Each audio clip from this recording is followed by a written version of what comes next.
Bonsoir. Comment placer son épargne par temps de crise? Et pourquoi pas investir dans une forêt, dans le vin ou encore dans des manuscrits anciens qui affichent des rendements plus attractifs que bien d'autres produits financiers? Nous avons enquêté sur leur fiabilité. Qu'est-ce qui pousse des jeunes de 16 à 25 ans à donner presque un an de leur vie pour le pays? Ils sont 40 000 volontaires aujourd'hui à faire leur service civique, du soutien scolaire à l'aide aux personnes âgées, à leur engagement ou tremplin pour trouver un emploi.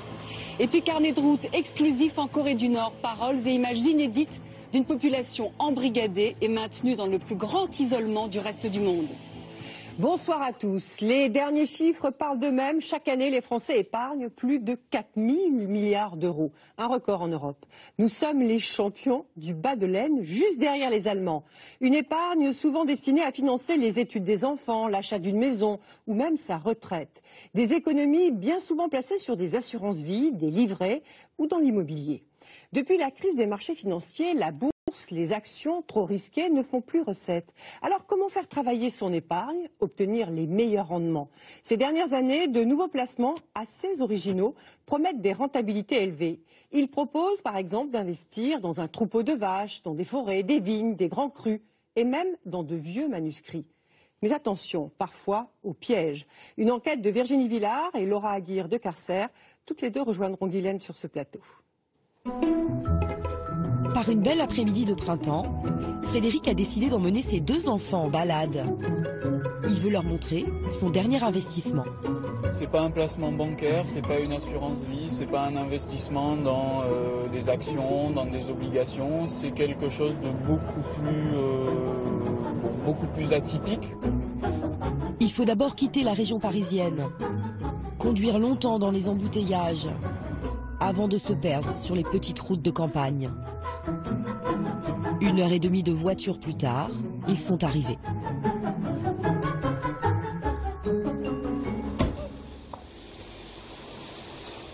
Bonjour monsieur, Frédéric. Bienvenue. Voilà mes enfants, Martin, Gabriel. Mademoiselle. Vous allez voir voilà. La concrétisation d'où vient vos dividendes. Le placement de Frédéric, le voici, des vaches. En 4 ans, il a investi 50 000 euros. Ce jour-là, la famille arrive en pleine traite. Pourquoi vous avez choisi d'investir dans des vaches? Parce que c'est quelque chose on peut voir, on peut toucher, c'est tangible, c'est moins virtuel qu'un compte en banque, qu'un livret, voilà. Tu préfères avoir un chat? Un chien? En fait, ça serait... il y aurait... Ah ouais. Frédéric possède des parts de ce troupeau, mais aucun animal en particulier. Il a acheté l'équivalent de 45 vaches, 1 500 euros par tête en moyenne, à une entreprise qui en possède 30 000, le plus gros cheptel de France. La société loue ensuite les vaches à des éleveurs comme Alain Battaglia. L'intérêt, il est d'obtenir un lot de vaches, une quinzaine de vaches d'un coup, sans avoir à aller voir le banquier pour faire un investissement, faire un emprunt, ou sans avoir à financer nous-mêmes sur notre trésorerie. Parce qu'on a les vaches, on a le lait, mais on a à loyer, quoi. Donc c'est plus facile à gérer en termes de trésorerie. Le fermier loue ses vaches à la société. Il ne verse pas d'argent à cette entreprise. Tous les ans, en guise de loyer, il donne 2 bêtes, l'équivalent de 3 000 euros. L'intérêt pour les investisseurs comme Frédéric, c'est le rendement. 4% par an en moyenne. L'investissement, c'était autour de 50 000 euros. Maintenant, on doit être à 65-70 000 euros. Je dirais qu'en 4 ans, comptant le prix des vaches qui augmente et puis l'accroissement biologique, je dirais qu'en 4 ans, ça fait peut-être 20%. Ce n'est pas le lait qui lui rapporte, ni l'augmentation du cours de la viande. Ça, c'est les veaux, là. Là, c'est les mâles. C'est la croissance du troupeau. Plus les vaches font des petits, plus les parts de Frédéric augmentent. Il a investi dans l'équivalent de 45 bêtes au départ. Il en possède aujourd'hui 50, qu'il compte garder le plus longtemps possible. Les vaches, c'est un placement de long terme. Hein. Moi, j'envisage pas de les revendre l'année prochaine. Donc la perspective, c'est plus, je sais pas, on va dire la retraite, l'avenir de mes enfants, ça, je sais pas, payer les études par exemple, ça peut être utilisé pour ça, quoi. Ça s'appelle comment? Bora. Boa? Bora. Bora? Bora? Regarde l'appareil. Investir 1 500 € dans une vache, plus concret que la bourse, plus rentable qu'un livret A. Ce n'est pas le seul placement atypique qui existe aujourd'hui. Avec des promesses de rendement, parfois exceptionnelles. Sont-elles toujours tenues? Peut-on investir sans prendre de risques?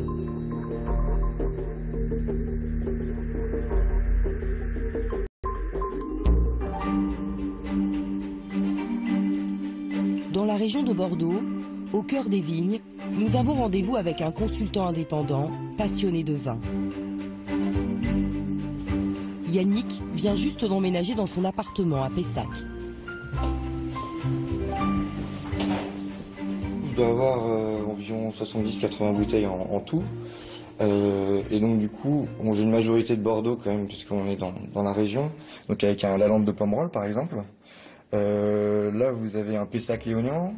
C'est des bouteilles entre 20 et 30 €. Ces vins, Yannick aime les déguster avec ses amis. Il possède aussi une autre cave, virtuelle, qui compte 47 bouteilles. Alors, vous avez justement un système qui permet de faire comme si vous étiez dans votre cave, donc avec l'ensemble de vos bouteilles qui sont représentées en tant que telles. Donc ça, c'est l'ensemble des vins que j'ai achetés. Donc vous avez pour chaque vin donc la quantité de bouteilles que vous avez dans votre cave. Vous avez la date d'achat, donc la date à laquelle vous avez effectué votre achat sur le site, et donc le prix unitaire auquel vous avez acheté la bouteille. Le trésor de sa cave, une bouteille achetée 890 €, un Romanée Conti, l'un des Bourgognes les plus célèbres au monde. Ces grands crus, il ne les boira pas. Yannick spécule sur ces étiquettes prestigieuses. Pour les choisir, il se réfère à des notes de célèbres critiques. Donc là, en tapant donc le nom du château et le millésime, voilà. Donc ça, c'est l'ensemble des notes qu'il a reçues des critiques. Bon, en fait, tout ce qui est notes au-dessus de 90, c'est commence à être vraiment des excellentes notes pour les vins. C'est comme ça que vous décidez d'acheter tel ou tel vin? Absolument. J'ai aucun vin qui est en dessous de 95, je crois. Donc, on ajoute le produit au panier. On peut du coup valider notre commande et payer le vin pour qu'il fasse ainsi partie de nos vins d'investissement. Yannick peut acheter et revendre ses bouteilles en quelques clics. Il peut aussi consulter ce que le site présente comme la valeur en temps réel de sa cave. J'ai investi en tout 6 842 € et à l'heure actuelle, donc la valorisation en temps réel de la cave est donc de 8 288 €. Ça fait une variation de 21%. C'est vrai qu'à l'heure actuelle, tout ce qui est livret et tout ça, ça rapporte très peu. Je me suis dit, tant qu'à faire, autant mettre toutes ces petites réserves là dans quelque chose qui rapporte un peu plus. L'investissement de Yannick aurait augmenté de 10% par an. Ces 2 dernières années, le marché des caves en ligne s'est développé. Aujourd'hui sur Internet, 5 sites promettent des rendements attractifs.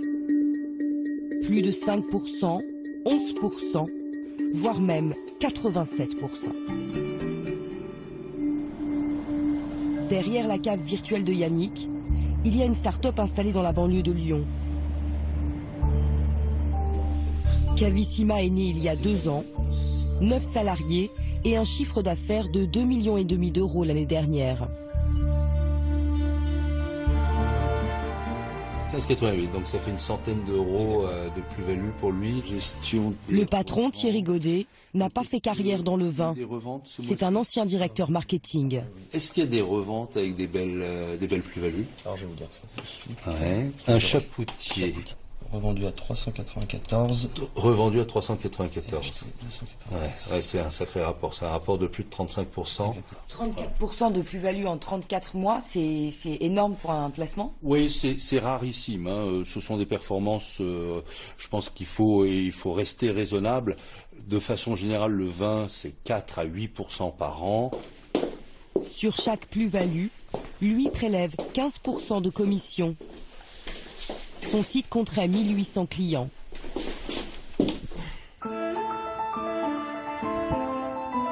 Il sélectionne lui-même certains des vins qu'il met en vente.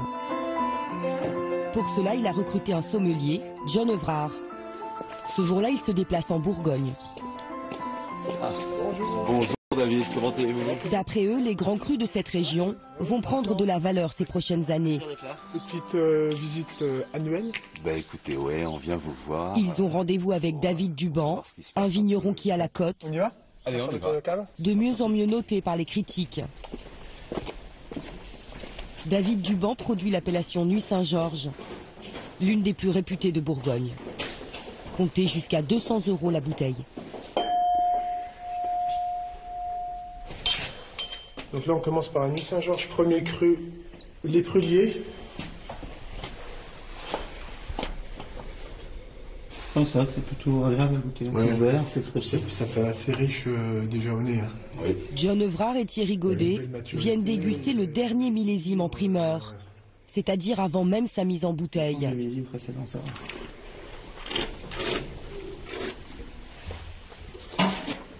Ils comptent en acheter une vingtaine de caisses.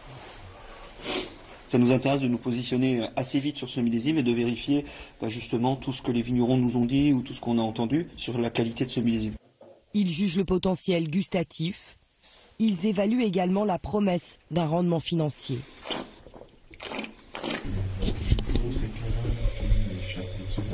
Les grands crus de Bourgogne sont des toutes petites quantités, il y a une pénurie qui est régulière, le monde entier commence à le découvrir, mais il y a une demande maintenant mondiale pour les vins de Bourgogne. Les gens ont découvert le vin avec le Bordeaux, et puis les Japonais très vite ont découvert la Bourgogne, et maintenant ce sont d'autres clients, les Américains, voilà, et puis peut-être demain les Chinois qui vont découvrir ce vin qui est d'une très grande finesse. Hein, voilà. Toutes les bouteilles des clients, c'est l'entreprise qui les conserve. Thierry Godet a accepté de nous emmener dans son lieu de stockage ultra secret. Vous allez voir, il y a énormément de bouteilles, c'est un véritable coffre-fort. Et pour des raisons de sécurité évidentes, pour nos clients et pour notre business, nous souhaitons ne pas divulguer cet endroit qui doit rester absolument inviolable. Je vais vous demander de cesser de filmer. Il nous ouvre les portes du coffre-fort. Du sol au plafond, les caisses s'empilent.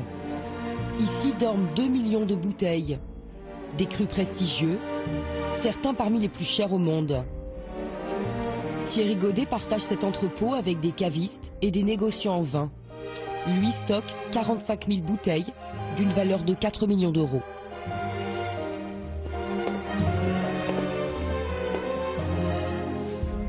Donc ça, c'est la caisse de vin la plus chère. C'est une caisse de 8 bouteilles du domaine de la Romanée Conti qui contient les crus très prestigieux du domaine, notamment la Romanée Conti, la Tâche, Richebourg, etc. La valeur de cette caisse, c'est 20 000 €. Ils promettent à ses clients que leur investissement vieillira dans les meilleures conditions possibles.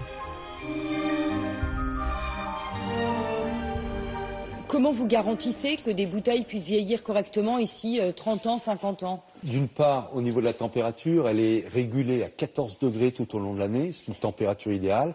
Et puis aussi au niveau de l'humidité, on est à 80% en humidité naturelle, ce qui est optimal pour que le vin soit conservé dans les meilleures conditions possibles. C'est aux clients de se charger de la revente de ces bouteilles. C'est parfois à ce moment-là que cela se complique. Dans la banlieue de Lyon, nous rencontrons Didier Thibault. Allez, place au mieux, c'est moi qui vais.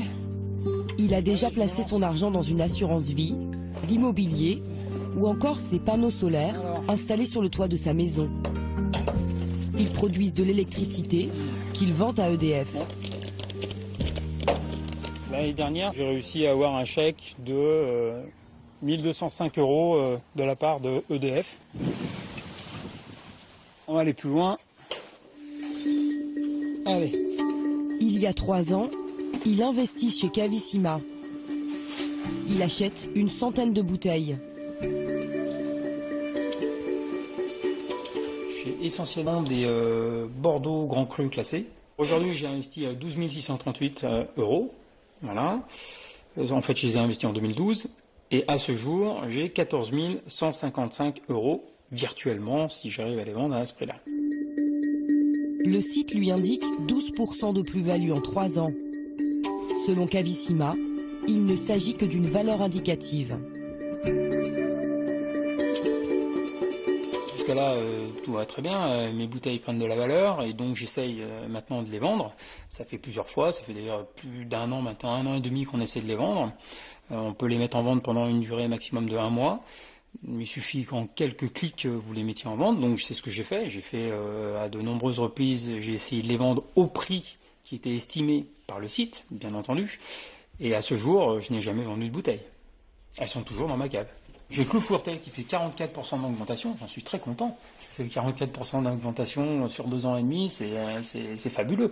On n'a pas des investissements qui ont des rentabilités comme ça. Et le Clos Fourtel, j'ai déjà essayé de le vendre 3 fois, au prix conseillé par le site, et je l'ai toujours en cave. Ce jour-là, nous demandons à Didier de mettre en vente une caisse de 12 bouteilles qui vaudrait aujourd'hui 1065 € selon le site. Donc 7 jours. Durée de la vente, 7 jours. Les acheteurs potentiels, ce sont principalement les 1800 clients de la cave en ligne. Y parviendra-t-il? Nous le retrouverons plus tard.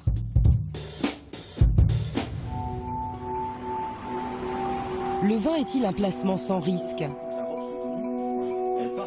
Jérôme Baudouin est journaliste pour la Revue des Vins de France. Ces dernières années, il n'a cessé de mettre en garde ses lecteurs contre les caves d'investissement. On nous vend du rêve.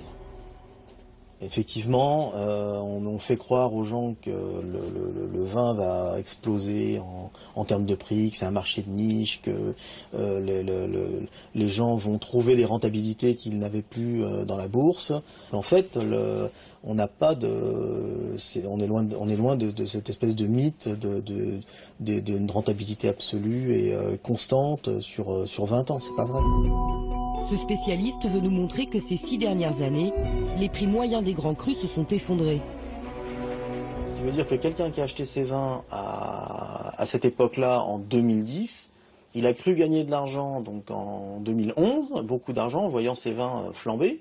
Mais en fait aujourd'hui, depuis quasiment 1 an, on voit bien que le prix des vins a très peu évolué. Donc au final, ces vins valent moins cher que lorsqu'il les a achetés. Certains grands crus classés ont perdu jusqu'à 20% de leur valeur en 5 ans. Par exemple, un cru emblématique, c'est Lafite Rothschild. Ce millésime 2009 était très spéculatif. Donc les gens achetaient massivement du Lafite parce qu'ils pensaient que le vin allait monter au ciel. Donc certains disaient même, mais il va atteindre 1500, 1600 €, 1800 €. On entendait de tout comme prix.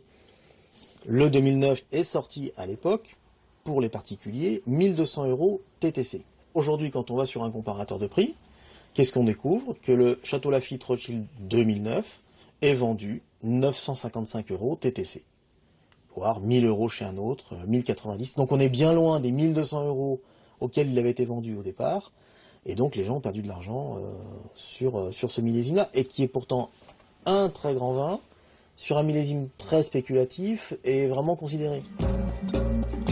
Le marché du vin a connu une bulle spéculative en 2010, à cause notamment de l'engouement des Chinois pour les grands crus bordelais. Depuis, la bulle a éclaté et les prix ont chuté.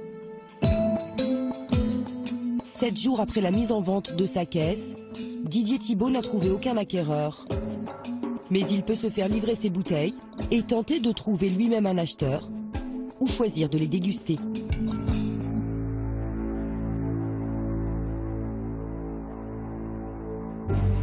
Le rêve, l'originalité. En matière de placement dit atypique, ces arguments feraient presque oublier les risques liés à tout investissement. En plaçant leur argent dans des manuscrits et des lettres anciennes, des milliers de petits épargnants pensaient s'offrir une part de patrimoine et en tirer des intérêts conséquents. Ils pourraient bien avoir tout perdu.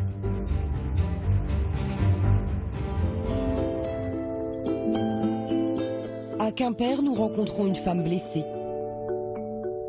Même ses moments de lecture l'après-midi qu'elle aimait tant ont pris un goût amer. À 45 ans, Catherine Le Floch est secrétaire médicale. Avec son mari, fonctionnaire, ils se sont retrouvés dans cette drôle d'histoire. Elle commence il y a 6 ans. Le couple hérite et choisit un placement étonnant.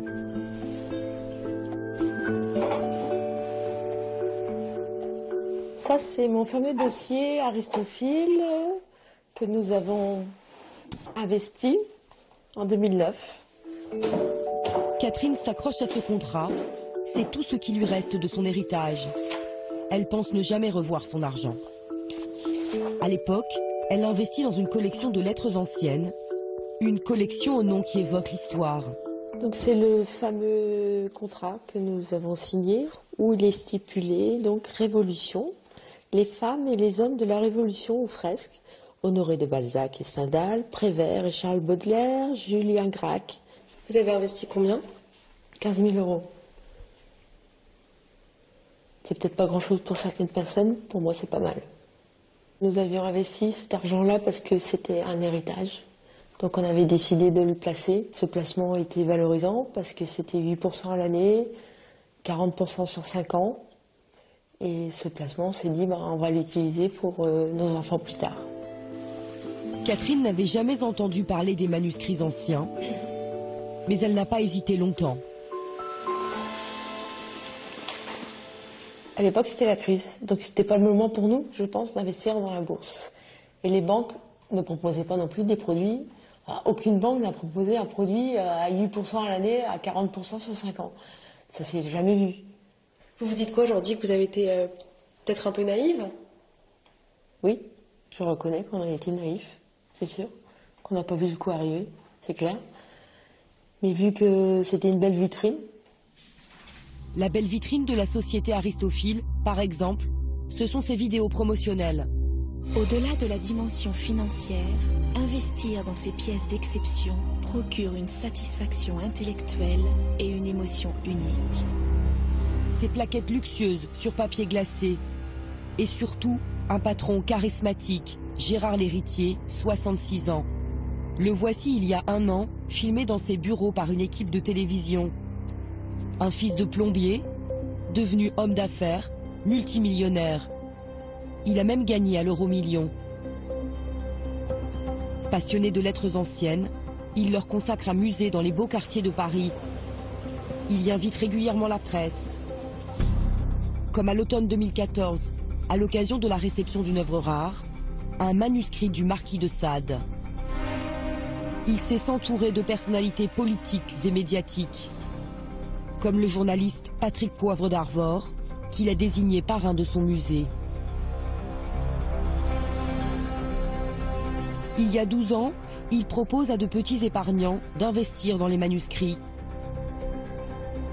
Ils peuvent en devenir les seuls propriétaires ou en acquérir des parts en indivision. Voici le principe. Aristophile constitue une collection de manuscrits, des lettres de Rimbaud, Baudelaire, Balzac. La société en vend des parts à plusieurs acheteurs qui en deviennent copropriétaires. Les œuvres, elles, sont pour la plupart exposées ou conservées dans le musée de Gérard l'Héritier.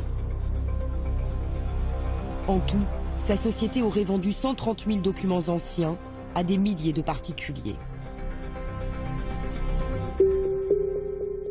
Il y a 2 mois, rebondissement, c'est la chute de cet empire de papier. Gérard l'Héritier est mis en examen pour escroquerie, Aristophile placé en redressement judiciaire. À Paris, un homme s'est très vite posé des questions sur cette société. Nous sommes à Saint-Germain-des-Prés, le quartier mythique des écrivains et de la littérature.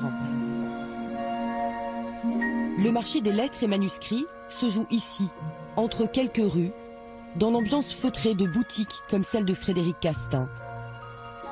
Pour lui, les manuscrits, c'est une histoire de famille. Des pièces réservées à quelques initiés. Vous avez un manuscrit de Louis XIV, une lettre d'Oscar Wilde, une lettre de Wagner, Sade, Hugo, Stravinsky. Je crois que c'est ça la magie de l'autographe, c'est que si on prenait ces lettres entre les mains, vous avez la sensualité du papier, vous avez presque l'odeur du papier, vous avez le léger relief de l'encre qui fait que, avec l'autographe, le personnage est là, fidèle au rendez-vous. Même s'il fait des affaires avec ses documents, pour lui, ces pièces sont avant tout des œuvres d'art. Frédéric Castin se souvient très bien de l'arrivée de Gérard l'Héritier et sa société Aristophile sur le marché. La première fois où j'ai entendu parler d'Aristophile, j'ai entre les mains des brochures différentes disant « Investissez dans les autographes, Napoléon plus 15% en un an, Victor Hugo plus 15% en un an, Baudelaire plus 12%. » Alors, indépendant même de la vulgarité de tels propos, parce que dire Baudelaire plus 12% en un an, c'est absurde, mais en plus, ça ne correspond pas à la réalité. Nous sommes venus voir Frédéric Castin avec une question. Que pense-t-il du contrat Aristophile de Catherine Le Floch? Nous souhaitons son avis d'expert. Je dois vous dire que je suis sidéré parce que je vois. Parce que moi, lorsque je vends ne serait-ce que la moindre lettre, il y a un descriptif avec les dates, le destinataire, une analyse scientifique. Or là, qu'est-ce que je lis? Honoré de Balzac, Stendhal, Prévert, Baudelaire, Gracq, Louis, Darwin. Mais je veux dire, combien de lettres de chacun d'entre eux? Quelles lettres? Quel contenu? Ensuite, je vois deux ensembles majeurs. Le premier, les femmes et les hommes de la Révolution, est constitué de lettres et documents historiques inédits. Mais quels documents? Pourquoi inédits? De quelle époque? Qu'est-ce que ça veut dire? Qui est le scripteur? Bon, enfin bref, on ne présente pas un fonds de 15 000 € à des investisseurs en leur disant vous êtes propriétaire de 10 parts, en leur disant c'est un ensemble extraordinaire avec tel nom, tel nom, tel nom. Pourquoi? Parce que c'est absolument interchangeable si vous ne précisez pas. Des listes plus précises auraient été annexées à certains contrats.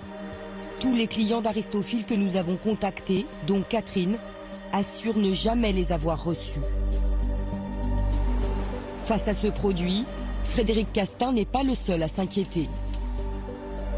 Il y a 4 ans, Erwan Seznek, un journaliste de Que Choisir, commence à travailler sur ce dossier. Je travaille sur les placements. Forcément, Aristophile proposait quelque chose d'inédit. J'ai regardé ce que c'était. Et franchement, je ne suis pas comptable, mais il suffisait d'une demi-heure pour comprendre que quelque chose n'allait pas. Il décide de mener l'enquête. Il demande à une amie de prendre rendez-vous avec l'un des nombreux conseillers en gestion de patrimoine qui propose alors le placement Aristophile. La scène est enregistrée par une caméra cachée.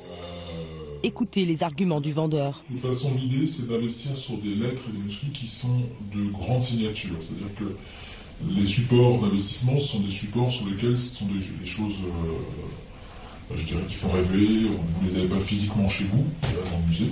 Quelqu'un vous reverse une sorte de plus-value sur votre investissement, qui est de l'ordre de 8%, donc, qui est versé aux investisseurs par an sur une durée de 5 ans. Soit 40% de plus-value en 5 ans, un rendement exceptionnel. Comment le commercial explique-t-il que ces œuvres puissent prendre autant de valeur? Généralement 5 ans, c'est la bonne période pour faire valoriser les œuvres. Quand on achète des œuvres du Petit Prince, on sait que derrière on va les utiliser pour une commémoration particulière. Donc quand elles ont été achetées il y a 3-4 ans, on savait que dans 3-4 ans il y aurait quelque chose et qu'on les sortirait et qu'on les exposerait, etc. et qu'on valoriserait ce patrimoine. Donc je suis allé voir des spécialistes des manuscrits, des spécialistes des placements, et les gens que j'ai vus qui avaient l'air sérieux et fiables étaient unanimes, ça ne tient pas. C'est une bulle, ça va exploser. Gérard l'Héritier a fait croire à des gens que des lettres de Napoléon valaient 10 000 €, alors que tous les spécialistes savent qu'il y a dans le circuit des centaines de lettres de Napoléon. Il signait des billets tous les jours. On a aussi des centaines de lettres de certains écrivains qui écrivaient énormément. Donc ces courriers-là n'ont pas la valeur que Gérard l'Héritier leur prêtait. Le prix des manuscrits, c'est la question au cœur de cette affaire. Que valent vraiment les lettres vendues par Aristophile aux petits épargnants? Voici les conclusions d'une enquête menée par la DGCCRF, la Direction de la répression des fraudes, l'été dernier. Dans le cas de la collection de Catherine Le Floch, Aristophil aurait acheté les pièces 5 300 000 € avant de les revendre quelques semaines plus tard 15 millions d'euros à Catherine et aux autres copropriétaires selon la DGCCRF. À Quimper, Catherine a signé son contrat par l'intermédiaire d'un conseiller en gestion de patrimoine. Nous le contactons. Aujourd'hui, il reste persuadé qu'il s'agissait d'un bon placement. J'avais beaucoup plus de plaisir à proposer ce genre d'investissement que de vendre du mètre carré de défiscalisation, par exemple, où c'est pas avec ça qu'on fait rêver les gens, quoi. Il dit avoir fait confiance à la société Aristophil. Je ne suis pas expert, ok. Nous, ce que nous faisions, c'était de croire ce que nous présentait comme document la société Aristophil. Le marché était très porteur. Alors après, qu'il soit porteur sur un taux de 5%, 8%, 10%, 15%, 20%, ça dépasse mes compétences. Selon Catherine, ce courtier ne l'a jamais alerté d'un quelconque risque financier. Après s'être longtemps tue, elle a décidé de se battre. Elle se rend à Paris. Des particuliers qui se disent floués par Aristophil vont se réunir pour la première fois. Je suis très énervée parce que oui, on nous a émerveillés, oui, on nous a dit qu'on allait sauver le patrimoine français, on nous a promis monts et merveilles et en fait c'était rien, c'était que du vide. C'est très blessant, très blessant de se sentir, de se rendre compte qu'on s'est fait avoir. Ouais. Le lendemain matin, nous la retrouvons dans le centre de Paris. Un peu tendue, elle n'a pas dormi de la nuit. Dans la salle, une bonne surprise l'attend. C'est impressionnant de voir tout ce monde mobilisé. Ça fait chaud au cœur. Ça y est, enfin, on est réunis, on est tous là, et on va tous se battre ensemble. Dans cette salle, 350 personnes, rassemblées à l'initiative de 2 avocats spécialistes de ce type de dossier. Eux pensent que les victimes sont 50 fois plus nombreuses. Je prends le temps parce que là je veux me battre jusqu'au bout. Les petits épargnants se bousculent pour déposer leur dossier. Commerçants, retraités, salariés ou cadres. Depuis que l'affaire a éclaté, c'est la première fois qu'ils vont pouvoir partager leurs doutes et leurs questions. 18 000 victimes, c'est énorme. C'est un des plus grands scandales de l'épargne en France et ça représenterait 850 millions investis. Donc c'est une affaire colossale. Ça a été commercialisé dans toute la France, en Belgique, au Luxembourg, en Suisse, un peu partout en Europe. Il y a des affaires aussi qui sont en Allemagne. La plupart d'entre eux ont investi les économies de toute une vie. Certains 10 000, 15 000 euros, d'autres jusqu'à 500 000 euros. Ont-ils une chance de récupérer leur argent? Comment expliquer que l'affaire prenne une telle ampleur? C'est le moment de la poser. Ces questions, Gérard Lhéritier n'a pas souhaité y répondre. C'est son avocat qui nous reçoit. Francis Triboulet affirme que son client n'a commis aucune irrégularité, qu'il est innocent. Je mets au défi qui que ce soit de trouver dans la documentation juridique communiquée par Aristophil une promesse, le commencement d'une promesse de rendement. Cela n'existe pas dans ces contrats. Voici un de ces contrats. Il stipule qu'au bout de 5 ans, le propriétaire, comme Catherine, s'engage à vendre sa collection à la société Aristophil. La société aura l'option d'acheter cette collection. En clair, elle n'a aucune obligation de racheter les œuvres.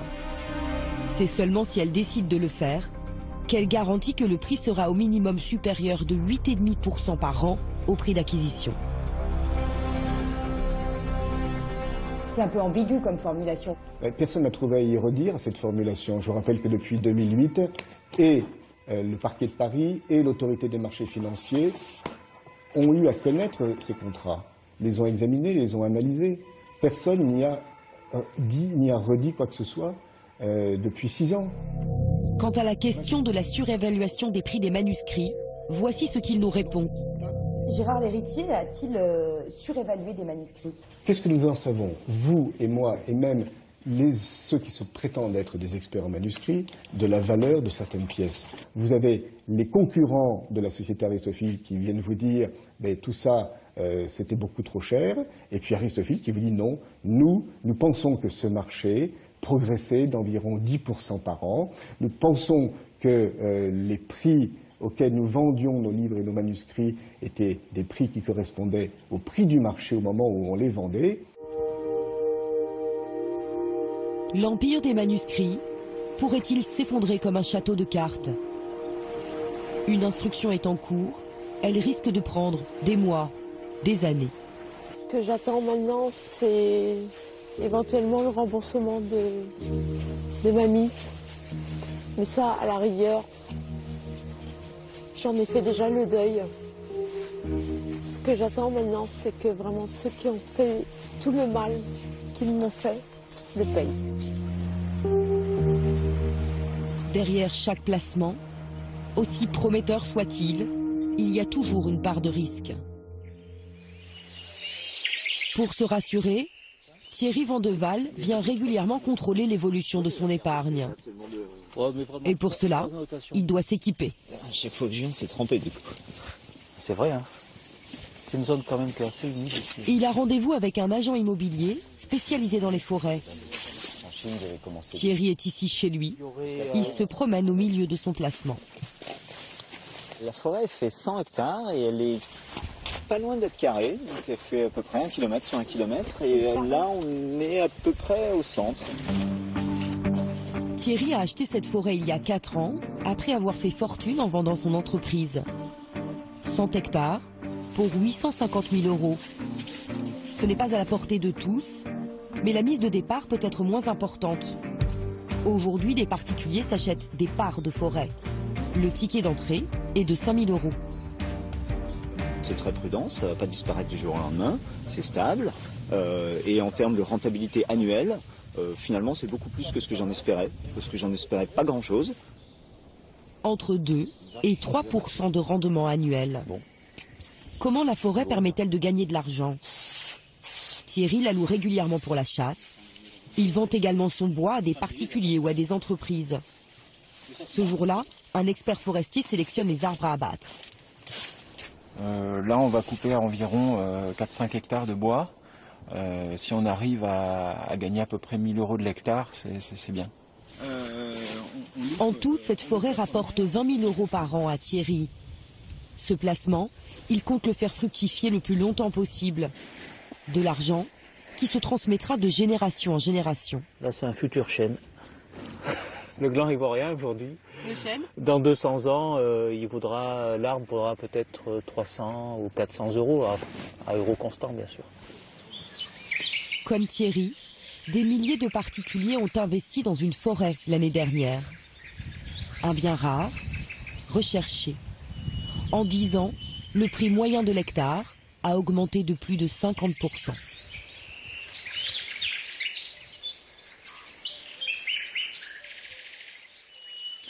Bonsoir à toutes les deux. Bonsoir. Une question d'abord sur cette affaire Aristophile qui vient d'éclater, cette société qui vendait des lettres et des manuscrits anciens. Alors qu'est-ce qui a éveillé les soupçons des enquêteurs et où en est-on aujourd'hui, Virginie? Alors tout a commencé en 2009, quand le fisc et Tracfin, l'organisme qui est chargé de repérer les mouvements financiers suspects, enquêtent sur Aristophile. À l'époque, déjà, ils constatent des irrégularités dans les comptes de l'entreprise. 3 ans plus tard, on l'évoque dans le reportage, la direction de la répression des fraudes mène sa propre enquête. Et à partir de là, tout va s'accélérer. Le parquet de Paris décide d'ouvrir une enquête pour pratiques commerciales trompeuses et escroquerie en bande organisée. En fait, la justice soupçonne Gérard Lhéritier d'avoir mis en place un système économique pyramidal, c'est-à-dire d'avoir payé les dividendes des épargnants avec les nouveaux entrants. C'est pour ça que avec l'argent des nouveaux entrants. Exactement. C'est pour ça que plusieurs personnes le comparent à Bernard Madoff, cet homme d'affaires américain, responsable de la disparition de plusieurs milliards de dollars d'épargne. Alors, la comparaison est un petit peu excessive parce que Bernard Madoff vendait du vent, alors que Gérard Lhéritier proposait des biens réels, à savoir les manuscrits. Alors qu'en est-il pour les épargnants? Est-ce qu'ils vont retrouver leur argent? Alors, les choses risquent d'être très compliquées. Tout d'abord parce que la procédure pénale va être longue, 5 ans au minimum. Pour l'instant, tous les comptes de l'entreprise sont bloqués, ce qui signifie que les épargnants ne peuvent pas, pour l'instant, récupérer leur argent. Ce qu'ils doivent retenir, les épargnants, c'est une date, c'est le 10 juin prochain. Parce que c'est la date limite. Avant cette date, il faut absolument qu'ils appellent le mandataire judiciaire, qu'ils déclarent leur titre de propriété, qu'ils disent, voilà, moi je suis propriétaire de ce manuscrit, ou en tout cas de telle part de manuscrit. S'ils ne le font pas avant le 10 juin, les choses risquent d'être vraiment compliquées et il est possible qu'ils ne puissent pas récupérer leur Alors Laura, on comprend bien dans votre reportage l'attractivité de certains de ces placements qui affichent des rendements bien supérieurs à d'autres placements plus traditionnels. Comment éviter les pièges? Mais oui, effectivement, le taux de vie de livret A aujourd'hui est historiquement bas, environ 1%. La grande majorité des assurances vie oscille entre 2 et 3%. Donc effectivement, on comprend l'attractivité. Puis il ne faut pas oublier que certains de ces placements donnent droit également à des exonérations fiscales. C'est le cas notamment pour la forêt. Donc attention, l'AMF, l'autorité des marchés financiers, ne cesse d'appeler à la vigilance les particuliers. Elle leur donne quelques règles simples, quelques recommandations. C'est-à-dire se renseigner d'abord sur l'entreprise qui propose ce placement, se renseigner sur son identité sociale, sur son établissement à l'étranger ou en France, se renseigner aussi sur le marché, quels sont les acteurs, quels sont les acheteurs, etc. Et puis se renseigner sur les conditions de la revente. Qu'est-ce qu'a prévu l'entreprise qui nous propose ce placement au moment de la revente du produit, puisqu'on l'a vu, c'est là que souvent ça coince. Exactement. Et puis, dernière chose, ne surtout jamais oublier qu'il n'existe pas de rendement élevé sans risque élevé. Merci à toutes les deux. Merci. Il en a beaucoup été question après les attentats de janvier à Paris. Faut-il le rendre obligatoire et comment le rendre accessible au plus grand nombre? Créé il y a 5 ans, le service civique semble désormais plébiscité. Il apparaîtrait comme un moyen de renforcer la cohésion nationale. Depuis sa création en 2010, 85 000 jeunes âgés de 16 à 25 ans se sont engagés volontairement dans des missions d'intérêt général. Souvent diplômés, ils sont affectés dans des hôpitaux, des écoles, des associations, des mairies. Pour certains, ce serait un tremplin pour décrocher un emploi, alors que d'autres dénoncent une main-d'œuvre à bon marché. Alors qu'en est-il vraiment? Réponse avec ces portraits réalisés par Paul Sansfourche. Il répondra ensuite aux questions de Guylaine. Si vous avez connu les charmes du service militaire, tout le monde debout. Ça va vous rappeler quelques souvenirs. Tout le monde debout. Le lever aux aurores, les chambrés en caserne. 30 minutes pour se préparer, avec le lit au carré réglementaire. Quand les lits sont pas faits, ils les retournent, donc qu'ils soient bien faits. Caserne Kléber, près de Nancy. Peuplée d'une douzaine de jeunes de 18 à 25 ans. Parmi eux, Gaëtan. Un peu à la traîne, la faute à un réveil récalcitrant. C'est tôt, là. C'est tôt, oui. Très tôt. Très tôt. Franchement, mais bon, ça va, c'est de bonne humeur. On se réveille bien, une petite douche, après c'est reparti pour un tour. Il y a quelques semaines, lui et son camarade Mehdi vivaient encore chez leurs parents. Loin du cocon familial, ils sont venus s'essayer à la vie de sapeur-pompier et à sa discipline. Bon, ouais, ça me dérange pas, moi. Est-ce que vous êtes venu chercher aussi un petit peu? Bah oui, c'est d'avoir des trucs tous les matins, de savoir pourquoi on se réveille surtout. Puis bah voilà, on sait que quand on va se battre, on va se lever la journée, il faut se battre toute la journée. C'est ça qui est bien. À mon commandement, gardez-vous. Malgré les apparences, le temps de la conscription est bien révolu. Allez, bonjour à toutes et à tous. Car ici, tout le monde est venu de son plein gré. C'est le principe du service civique. 6 à 12 mois de volontariat dans une association ou une administration pour servir une mission d'intérêt général. Allez, sans idée de manœuvre, direction l'ordinaire. En avant. Pour le moment, Mehdi et ses camarades sont en formation. Exercice du jour, affronter un rouleau de flamme en tandem. Concentration maximale. Bon, je respire.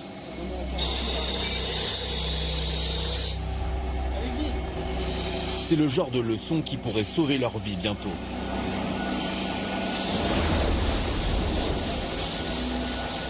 Venus de milieux différents, à l'origine, aucun d'entre eux ne se connaissait. À l'épreuve du feu, ils ont appris le sens littéral du vivre ensemble.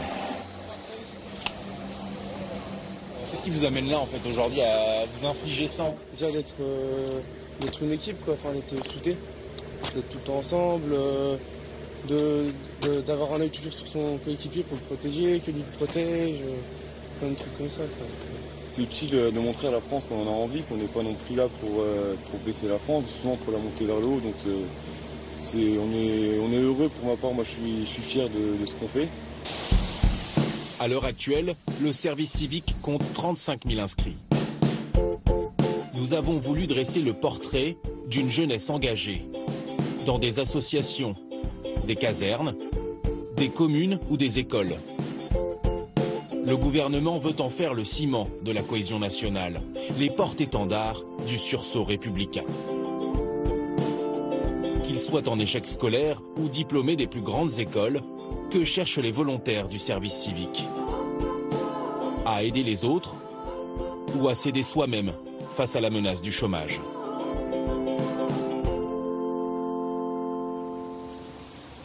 Dans la banlieue de Nancy, Mehdi vient de finir sa formation de pompier volontaire. Et demain, il commence en caserne. Un vieux rêve, longtemps remisé dans un coin de sa chambre.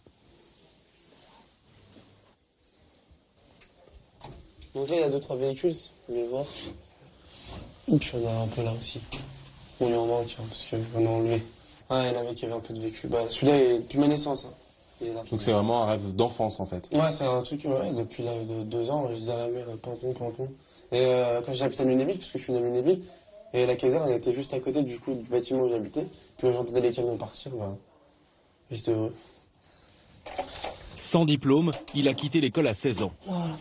C'est un truc qu'il faut pas toucher. Suivent 3 années délicates. Petit boulot, chômage et démotivation à la clé. Alors c'était café noir pour tout le monde, hein. Ce service civique, c'est un nouveau départ à célébrer. Pour l'occasion, la mère de Mehdi a tenu à inviter la petite amie et l'éducatrice de son fils, Karine. C'est elle qui a trouvé cette offre de mission chez les pompiers. Karine, que t'as nettoyé ta chambre là-bas. Donc c'est vrai que le service civique permet d'aller dans des secteurs où on n'aurait pas forcément la possibilité comme ça, sans diplôme, sans... C'est vrai que pour toi, c'est vraiment une belle opportunité. L'opportunité de tirer un trait sur des années difficiles et d'avoir un horizon un peu plus dégagé. T'as l'impression de tourner en rond ici? Ah ouais. C'est toujours la même chose. Comme vous avez du coup, c'est se lever le matin, enfin, se lever à 1h, se laver et puis aller dehors, et puis de pas forcément attaquer les bonnes personnes aussi. Rentrer le soir, refaire pareil le lendemain. Il n'y a pas de vie, au bout du compte, on n'a pas de sous, on n'a rien. Vous avez eu peur aussi pour lui? Très peur. Oui, de partir sur mauvais chemin, oui, j'avais très peur. Donc on a besoin de personnes comme Karine beaucoup. Ah oui, il faut faire confiance à des personnes comme ça. Demain, Mehdi va enfin pouvoir faire ses preuves sur le terrain. Monsieur, bonjour. Voilà, ce matin, c'est une journée particulière. On accueille un jeune avec nous. Je m'appelle Abdallah Mehdi, j'ai 20 ans et je suis originaire de Champignol. Voilà. Donc, du coup, je serai avec vous pendant 7 mois. Arrivé sur la pointe des pieds à la caserne de Pompée, en Meurthe-et-Moselle. Vous aurez l'adjudant-chef. Mais à peine 2 heures plus tard, c'est le grand bal des pompiers qui commence. Appel d'urgence pour une chute à domicile.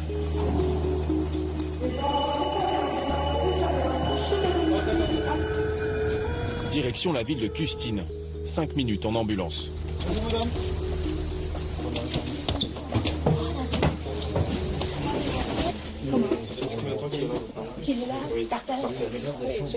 Une bonne demi-heure. Au sol, un homme de 86 ans. Pour Mehdi, c'est la première fois qu'il doit s'occuper d'une victime. Masque à oxygène et contrôle du rythme respiratoire. 31, maintenant. La victime doit être hospitalisée. Il faut donc l'évacuer par la grande échelle. Direction le CHU de Nancy. Avec son volontariat, Mehdi gagne un peu de stabilité. 573 € par mois d'indemnité. Mais plus précieux encore, un sentiment, la fierté. Ça va toujours, monsieur? Ça va? Ça va. Ça fait plaisir. Qu'est-ce qui fait plaisir? D'avoir une bonne responsabilité comme ça donne confiance. Là, vous vous sentez utile? Oui. Enfin, je commence à me sentir utile. Voilà le quotidien de Mehdi pour les 7 prochains mois. Et si son service civique se déroule bien, il passera peut-être le concours de pompier professionnel. De la cité au premier emploi, le service civique peut-il être un levier à l'intégration? À l'hôpital intercommunal de Créteil, on en fait le pari. Celui de faire côtoyer les blouses blanches avec ses gilets bleus. Des jeunes de banlieue parisienne, volontaires 24 heures par semaine. Comme Anissa, dans le dédale des couloirs pour guider les patients.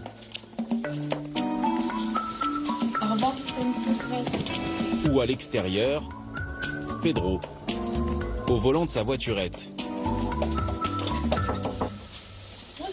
Bonjour. Bonjour. On vient pour faire votre sortie. Ah bah ça c'est une bien bonne nouvelle. Après 8 jours d'hospitalisation, Micheline est escortée en douceur vers la sortie. On dit au revoir aux dames. On dit au revoir aux dames. Merci, au plaisir de ne pas vous revoir. Jusqu'ici, le personnel de l'hôpital n'avait pas le temps de proposer ce genre de service. Ça apporte quand même quelque chose. Parce que rien qu'à l'idée de monter à l'escalier, on s'en fait déjà toute une histoire. Non, c'est très bien. Des jeunes de banlieue auprès des malades et des personnes âgées. Dès les premiers jours de son service civique, Pedro a vu les regards changer. Quand ils nous voient avec l'uniforme de l'association, ils n'ont pas peur de venir vers nous et ils se sentent en confiance avec nous. Alors que dans la rue, quand on marche à côté, des fois, des gens ils peuvent avoir des préjugés, quoi. Même des peurs parfois? Ouais. Tisser du lien social grâce au service civique. C'est l'ambition de Théodore Yamou. Allez, ça fait où dans quel bâtiment toi cet après-midi?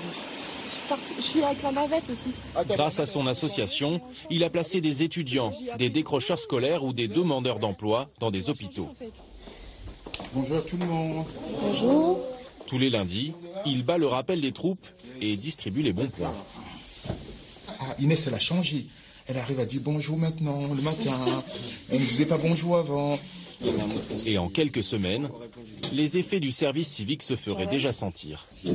Maxime, qu'est-ce que ça t'apporte le service civique, Maxime? Premièrement, aimer aider les gens, parce que c'est pas une chose qu'on aime forcément au départ. Qui n'est pas aimé. Qui n'est pas, voilà.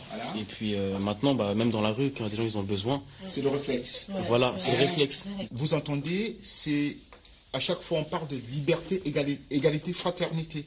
C'est cette fraternité-là que vous apportez aux gens. Il y a un vrai potentiel chez eux. Donc ma mission, c'est d'aller identifier ce potentiel-là et le mettre en avant et de le valoriser. Révéler un potentiel et au final, les résultats sont là. Sur 100 jeunes passés par les Gilets Bleus, 19 anciens volontaires ont trouvé un travail, comme Nabil. Brancardier en CDD à l'hôpital Henri Mondor. Habitant d'un quartier sensible du Val-de-Marne, il avait pratiquement baissé les bras dans sa recherche d'emploi. Jusqu'à ce que Théo le prenne sous son aile. Ça va toi? Oui. Ça se passe bien? Ouais, ça va. Sans les Gilets Bleus, vous pensez que vous auriez trouvé ce travail? Non, non, pas du tout. Avant, on ne me calculait pas, on va dire, quand j'ai déposé les CV ou quoi que ce soit, alors que là, ça s'est fait directement. Ça m'a, même dans les CV, par exemple, là, maintenant, j'ai quelque chose à en mettre en plus. Si on n'avait pas tendu la main, on serait aujourd'hui en train de peut-être de se poser plein de questions.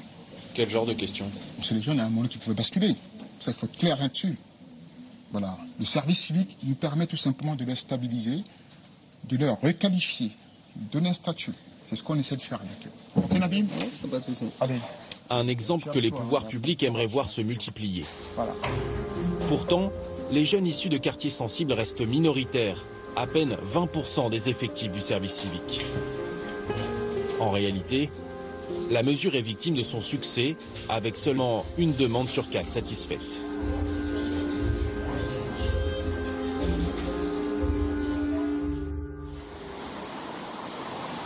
À Paris, c'est la réunion mensuelle d'Énergie Jeune. En route, allons-y. Une association de soutien scolaire. Ici, on a 5 volontaires en service civique et des profils plutôt haut de gamme. On a 2 Master 2. Toi, tu as fait un BTS, Charlie? BTS. Et tu continues avec un autre diplôme. Cécile, tu es en licence, tu passes des concours. Et toi, c'est quoi ton école? C'est une licence aussi, je suis en licence. De la licence Master 2 BTS, c'est du coup assez divers. Vous avez reçu combien de demandes pour ces 5 postes? Alors, sur l'Île-de-France, je pense que nous avons dû recevoir une centaine de demandes. Ouais. Parmi ces élus, Charlie, étudiant en IUT de comptabilité. Mais qu'est-ce qui pousse ce jeune homme, promis à un bel avenir, à donner de son temps pour les autres? J'attends le retour de la Croix-Rouge. Le lendemain, nous le retrouvons à Beson, dans le Val d'Oise. Il a rendez-vous dans ce collège classé éducation prioritaire. Bonjour, j'aimerais savoir en quelle salle se trouve la session énergie jeune, s'il vous plaît. Salle Polge, normalement. Ça va? Avec Salim, cadre en entreprise et bénévole de l'association, ils vont passer 2 heures face à une classe de 3e. À 21 ans, retour sur les bancs de l'école. C'est vrai que ça fait un peu bizarre et voir ces élèves qui sont parfois super dissipés, ça me fait penser à moi dans mes années collège parce que j'étais pas une crème, mais bon, on est là pour leur montrer le bon exemple, donc on essaye de faire avec, quoi. Alors, comment ça va depuis la dernière fois? Le but de l'intervention, remotiver des élèves parfois en difficulté, à travers des vidéos ou des jeux de rôle. Et tu vas me poser les questions. L'un va faire le journaliste et l'autre va faire le collégien qui a pris une nouvelle habitude. Charlie leur donne des conseils de méthodologie et leur fait surtout prendre des engagements concrets.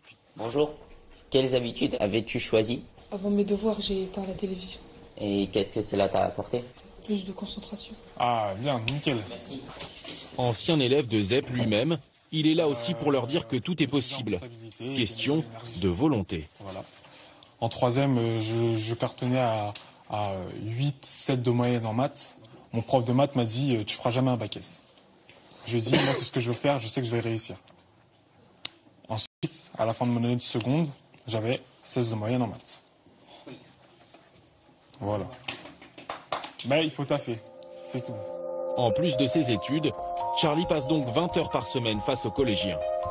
Qui a dit que la jeunesse ne pensait qu'à elle-même? Sur ce, bon courage pour la 3e, bon courage pour le reste de vos études. Mais est-ce que tous les volontaires partagent les mêmes motivations? Au revoir, au revoir. Quelques jours plus tard, nous retrouvons Charlie à Paris avec une trentaine d'autres jeunes, tous en service civique. Présence obligatoire pour une journée de formation citoyenne. Ça, c'est la meilleure place. Visite de la 3e Assemblée de la République, le Conseil économique, social et environnemental, ou CESE. D'habitude, je vois ça à la télé. C'est super impressionnant. L'idée de cette journée, c'est de célébrer la démocratie et ses institutions. Malgré le décor, pas de quoi faire tourner la tête de nos jeunes visiteurs. Chargé de conseiller le gouvernement sur les grands projets de société, le CESE n'a qu'une fonction consultative et aucun pouvoir réel. Alors face à ses représentants, ils se font incisifs. Vu que vous ne pouvez pas faire voter vos lois, est-ce que vous pensez que ça a un réel impact sur la société? En fait, on vous sent complètement coupé de la société. On n'entend pas parler de vous, on n'entend pas parler de votre travail. Moi, j'avais jamais entendu parler de ça, CESE. oui, mais je suis d'accord. Ça, je suis d'accord. Bon, pour le coup, couper de la société, c'est le seul truc que j'accepte pas. On est qui sont lambda, on nous fout ça, je suis d'accord. Mais du haut de leurs 20 ans, difficile d'abuser ces jeunes diplômés, rompus aux éléments de langage. 3e Assemblée de France avec 0 pouvoir quand même. Comme au Stratégique Com. Avec les petites Smartphone en main, la pause déjeuner tourne à la séance critique des vidéos promotionnelles du service civique. Donc ça, c'était l'été dernier en fait, là où Il faut de la bonne mixité sociale. Hein. Il paraît que le prochain il est métissé. Oh. C'était sûr, c'était sûr. Ça donne tellement pas envie d'en faire un. Et s'il y avait un gouffre entre la réalité qu'ils vivent et les beaux discours sur la citoyenneté. Dans les faits, on n'est pas là en train de se glorifier. Waouh, c'est formidable, je suis un service citoyen, il n'y a pas de meilleur citoyen que moi. Non, il y a un peu des deux. Oui, on cherche d'autres expériences, on cherche une professionnalisation. Et puis oui, ça nous fait plaisir de nous engager. Mais que les politiques n'arrêtent pas de ronfler là-dessus, c'est parce qu'ils n'ont plus rien à dire et qu'ils veulent combler justement le fait qu'il n'y a aucun emploi pour les jeunes. Alors que le chômage des jeunes dépasse les 20%, l'emploi reste l'objectif numéro 1. Même pour Charlie, le bon samaritain du groupe. Moi, le gros plus que j'ai trouvé, c'est que l'association avec laquelle je travaille, ils sont vraiment partenaires avec des gros groupes. Et donc, des gros contacts, on commence à se faire des... les jeunes, et puis faire des contacts aussi. C'est d'abord un moyen de chercher de l'emploi. C'est un moyen de combler le fait qu'on sort de nos études et on ne trouve rien, quoi. Dans ces conditions, le service civique n'est-il pas un choix par défaut? D'autant que dans certains cas, la frontière entre volontariat et emploi au rabais n'est plus très claire. Près de Rodez, dans l'Aveyron, nous faisons la rencontre d'Anaïs. Titulaire d'un bac pro en petite enfance depuis juin, elle a multiplié les candidatures. Pas de réponse, jusqu'à ce qu'on lui propose un service civique. Ce qui me manquait, c'était de l'expérience, voilà. Après, voilà, dans le monde d'aujourd'hui, pour trouver du travail pour les jeunes, c'est un peu... voilà, donc j'ai trouvé que voilà, là, c'était l'occasion. Une bonne occasion pour Anaïs, mais pas seulement. À l'école maternelle de Druel, une commune de 2000 habitants, elle travaille 25 heures par semaine avec Jérôme, le directeur. Et après, quand j'ai fini avec eux, tu prends les moyens en peinture. Quand ils se sont trompés, tu leur fais retrouver là où ils se sont trompés. Ici, on mélange moyenne et grande section. 30 enfants de 4 à 5 ans. Timio, t'as pas de colle, toi, ce soir? Et oui, là, qu'est-ce qu'il vous a dit le maître? Qu'est-ce qu'on doit faire? Regardez, là. Et beaucoup de sollicitations. Elle nous aide à travailler des fois et quand on n'a pas très bien fait, eh bien, elle nous donne la gomme. Et pendant que les plus grands sont au dessin, Jérôme, lui, peut s'occuper de l'atelier calcul. Attends, je suis avec Lian. Comment? Ils sont pas du tout autonomes, donc il faut toujours être à côté d'eux, quoi. Donc vous n'êtes pas trop de deux adultes? Ah non, c'est beaucoup mieux depuis qu'Anaïs est dans ma classe, effectivement. Une aide précieuse qui ne s'arrête pas là. Après la classe, Anaïs doit aussi surveiller la garderie.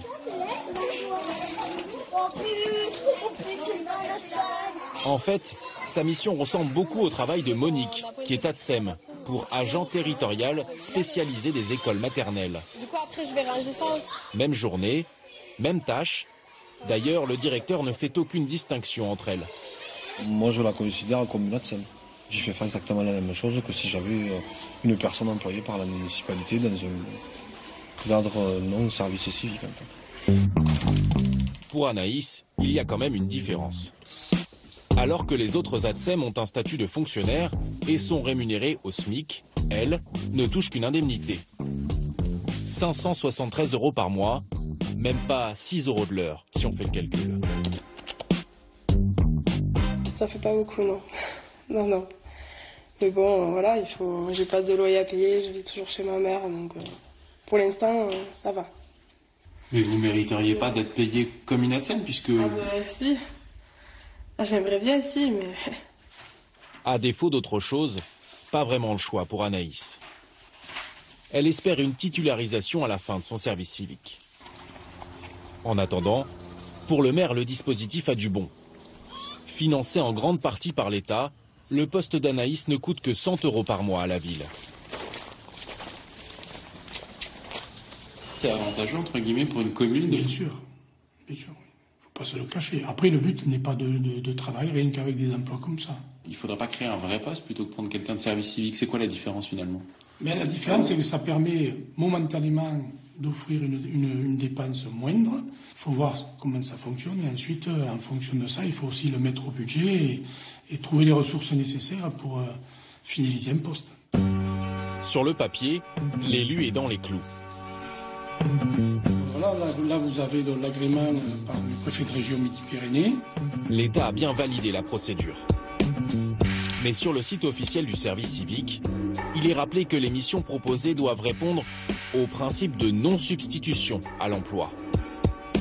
En clair, elles ne peuvent en aucun cas remplacer un travail. Pourtant, en faisant une simple recherche, on tombe sur ces annonces étonnantes. Cette association, par exemple, recherche une secrétaire en service civique, capable d'établir des devis ou des factures. D'autres organismes exigent une expérience professionnelle bien spécifique ou des niveaux de diplôme supérieurs.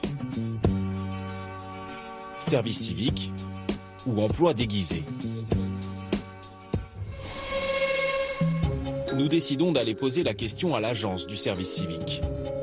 Créée en 2010, elle compte 17 salariés en tout pour valider, publier et contrôler toutes les demandes d'agrément de service civique. Selon l'agence elle-même, à peine 20% des structures d'accueil sont contrôlées chaque année. Moyens limités pour son président, François Chérec. Bonjour. Bonjour Monsieur Chérec. Paul Sansfourche, France 2. Nous montrons à l'ancien syndicaliste le cas d'Anaïs. La vidéo va se lancer. L'assistante en école maternelle. La mairie a bien reçu un agrément en bonne et due forme, mais le président doute du bien fondé de la décision. Une personne employée par la municipalité dans un cadre non service civique. Là, on est sur un cas qui est franchement limite et qui devrait être revu. Alors, il faut regarder comment il a été mis en place, qui c'est qui a agréé la mairie. Il faut regarder concrètement les choses. Mais oui, on sera toujours dans ce sujet-là. Et ça, je pense qu'il faut prendre ce risque pour pouvoir y arriver. Une structure qui a 5 ans, je pense qu'il peut y avoir il n'y a pas de drame. Est-ce que c'est pas la preuve également que les contrôles ne sont pas suffisants à l'heure actuelle? Ah bah si. C'est la raison pour laquelle nous, on est en train de mettre le paquet sur ce sujet-là.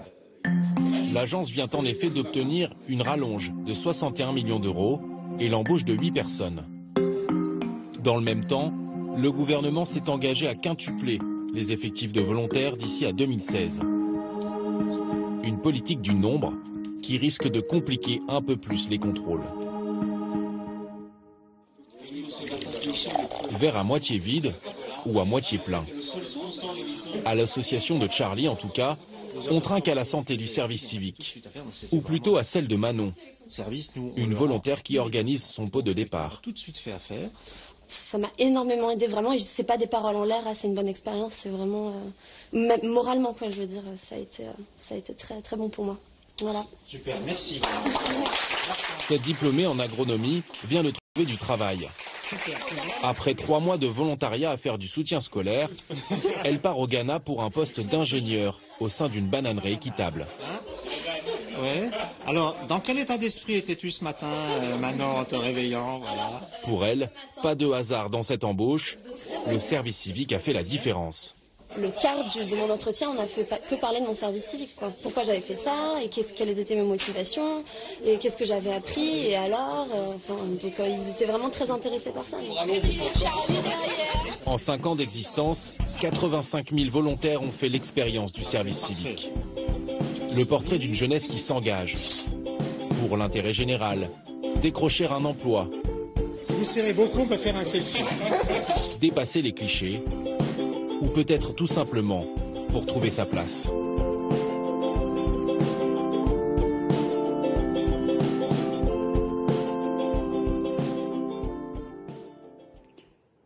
Bonsoir Paul, vous le dites, le service civique est aujourd'hui victime de son succès. Une demande sur 4 seulement est acceptée. Ils sont 40 000 jeunes à faire leur service civique cette année. Est-ce qu'il va y avoir une montée en puissance ? Oui, l'objectif c'est d'arriver à 170 000 volontaires par an. d'ici à 2016. Et pour ça, le gouvernement s'est engagé. Il va quadrupler le budget de l'Agence du service civique pour le passer à 650 millions d'euros par an.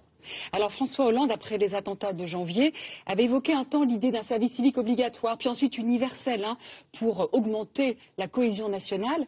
Les Français seraient plutôt pour, selon certains sondages. Mais alors selon vous, est-ce que c'est toujours d'actualité et est-ce que c'est réalisable ?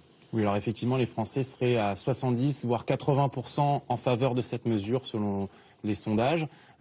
Sans doute par un effet en fait de nostalgie envers le service militaire, pour ce côté brassage social qu'il représentait aussi. Le problème, c'est que le président de l'agence du service civique, François Chérec, y est opposé. Notamment parce qu'il juge que ce serait faire évoluer une mesure qui pour l'instant relève du volontariat, quelque chose de positif, vers quelque chose qui serait vécu comme une contrainte, voire comme une punition par la jeunesse.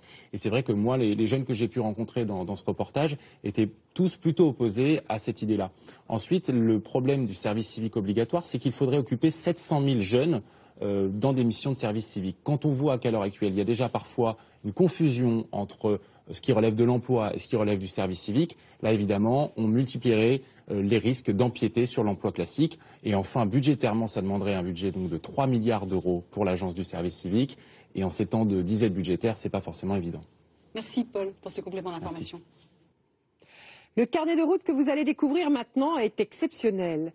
Nous vous avons déjà proposé des reportages sur ce pays, l'un des plus fermés au monde, la Corée du Nord. Mais cette fois-ci, nous avons eu accès à des sites interdits à la presse.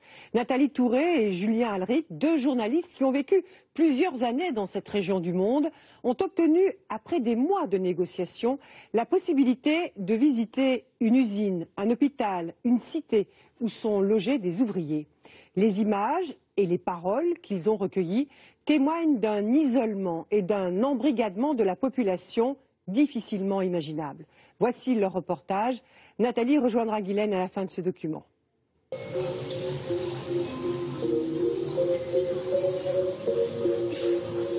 C'est une des destinations les plus inaccessibles du monde.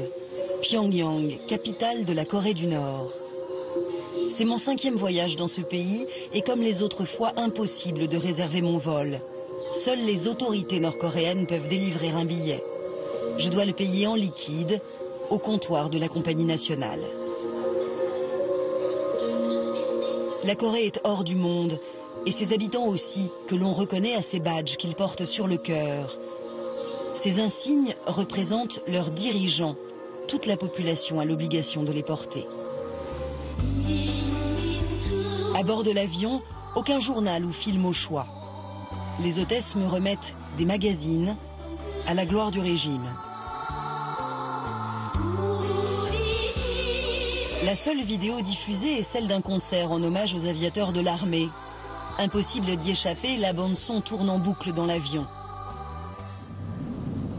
Dès l'arrivée, je suis prise en charge par 2 guides et un chauffeur. Ils m'encadreront désormais jour et nuit. Pourquoi 2 guides? Parce que chacun surveille l'autre.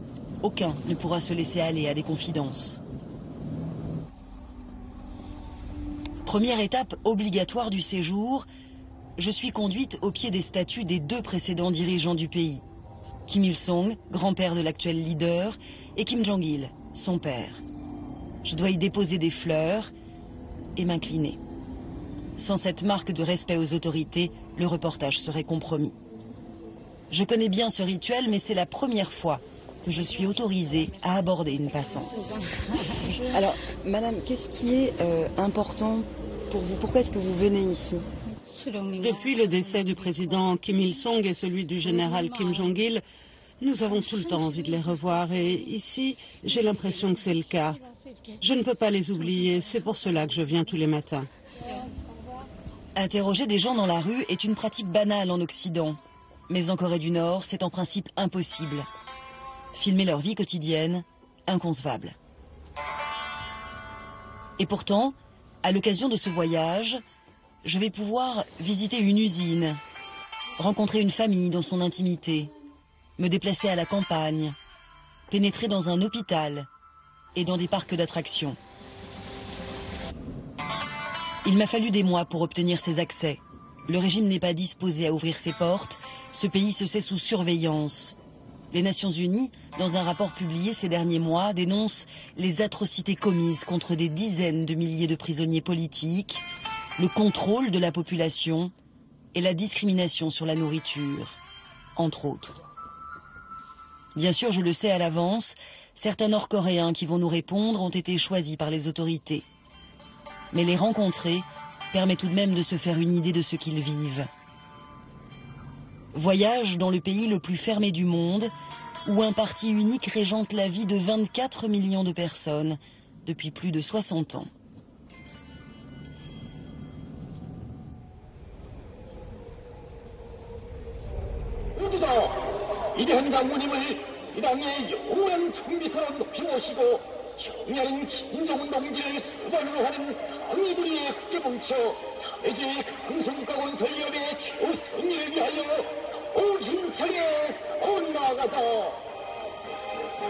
C'est ma première journée.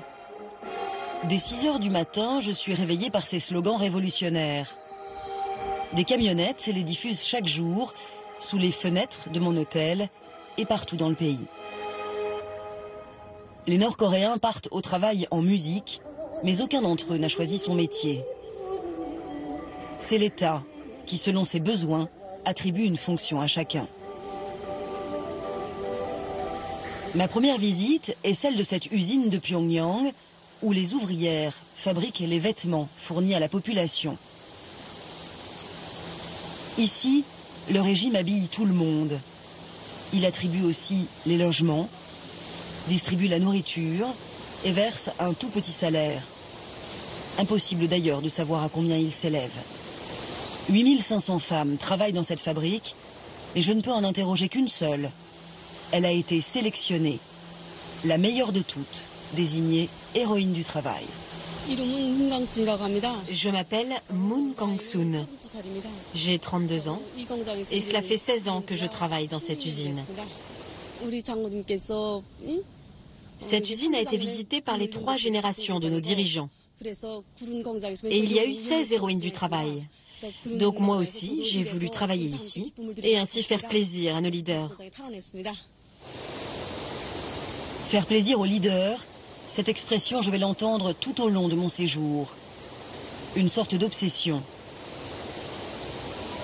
Moon Kang-soon est convaincue qu'elle doit tout aux dirigeants.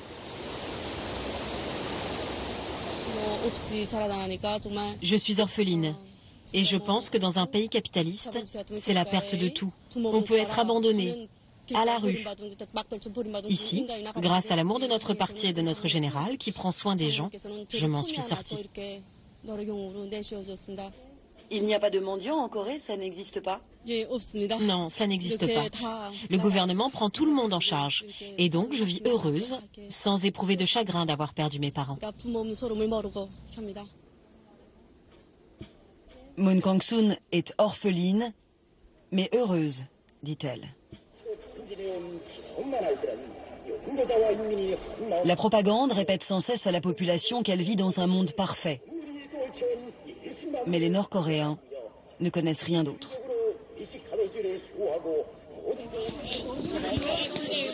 Ce dimanche, je suis conduite sur une aire de jeu du centre-ville. Un adolescent fait regonfler son ballon de basket pendant que les anciens jouent aux cartes. Sur les terrains de sport, les jeunes s'amusent. Le dirigeant du pays, Kim Jong-un, est un passionné de basket. Et il a invité plusieurs fois un joueur célèbre, l'Américain Dennis Rodman. Mais ici, même les jeunes adeptes de ce sport ne sont pas au courant. Est-ce que vous connaissez Dennis Rodman? Non, ça me dit rien. Michael Jordan? Non plus. Est-ce qu'il a déjà entendu parler de Tony Parker? Non. Je ne connais pas ces joueurs, mais je sais que notre maréchal Kim Jong-un aime le basketball. Les Nord-Coréens vivent en vase clos. Ils sont de plus en plus nombreux à utiliser des téléphones portables. Mais qui peuvent-ils appeler? Ma guide me dit que seules les communications nationales sont autorisées. Quant à Internet, uniquement l'élite y a accès. Contrôler l'information est une obsession pour le régime. Je suis soumise au même traitement. Ici, mon téléphone ne fonctionne pas. À l'hôtel, j'achète donc une carte SIM réservée aux étrangers. À l'inverse des Nord-Coréens, je pourrais appeler à l'international. En revanche, impossible de composer des numéros locaux. Par exemple, je ne peux pas appeler ma guide, qui elle non plus ne peut me joindre. Bref, tout est fait pour qu'aucun Nord-Coréen ne puisse échanger avec un étranger. Le régime décide aussi du lieu de résidence de la population. Les plus fidèles sont favorisés. Comme Moon Kang-soon, l'ouvrière, qui habite dans un de ces immeubles. Je suis autorisée à me rendre chez elle pour la soirée. Dans ces bâtiments également, tout le monde a une fonction. Cette femme, par exemple, est responsable de l'ascenseur. Son rôle, appuyer sur les boutons des étages toute la journée. Ce qui lui permet aussi de surveiller les allées et venues.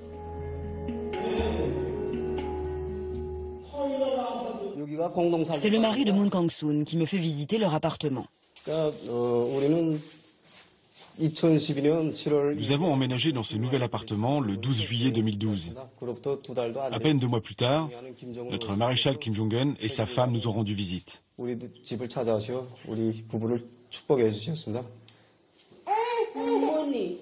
Une famille modèle. Mais comme tout le monde ici, sa vie est écrite par le régime. Le destin de leur fils est donc tout tracé. Il posera en costume de marié devant les célèbres statues et il passera 10 ans de sa vie au service militaire.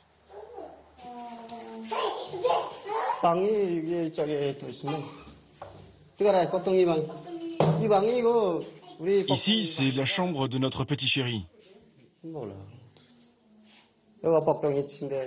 Ici, c'est son lit.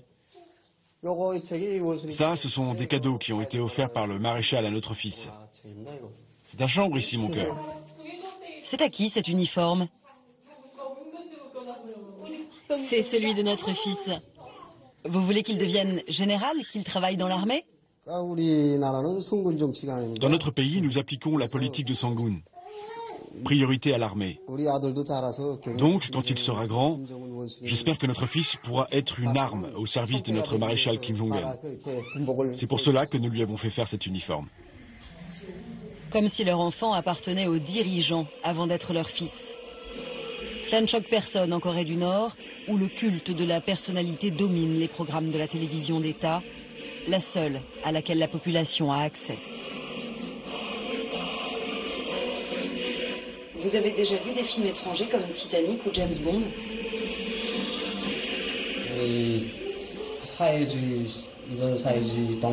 La plupart des films étrangers qui sont diffusés à la télévision sont des films de l'ancien bloc soviétique. À nos yeux, les films capitalistes sont obscènes. Les films socialistes, eux, nous correspondent, nous ressemblent. La télévision ne diffuse jamais des films américains pourris ou de films japonais et sud-coréens que l'on n'aime pas, que nous ne voulons pas regarder. Des films américains pourris, c'est la terminologie officielle. Kim Hyok ne peut nous dire autre chose. Regardez des programmes étrangers et passibles d'emprisonnement.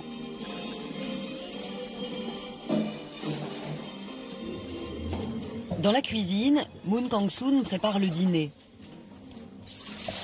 L'eau courante ne fonctionne que rarement. Elle doit puiser dans sa réserve. La nourriture qu'elle prépare, c'est le parti qui la lui a fournie.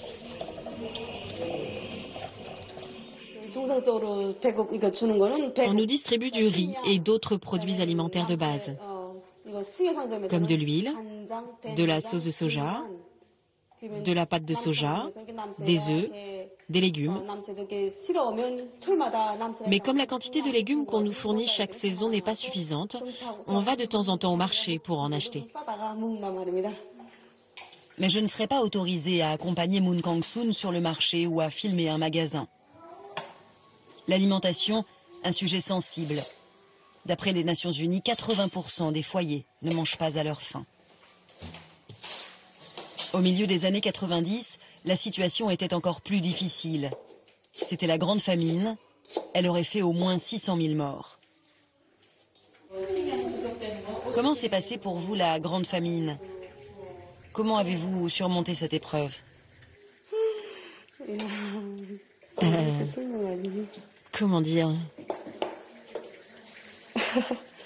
Son embarras est évident, mais Moon Kang-soon va vite se ressaisir.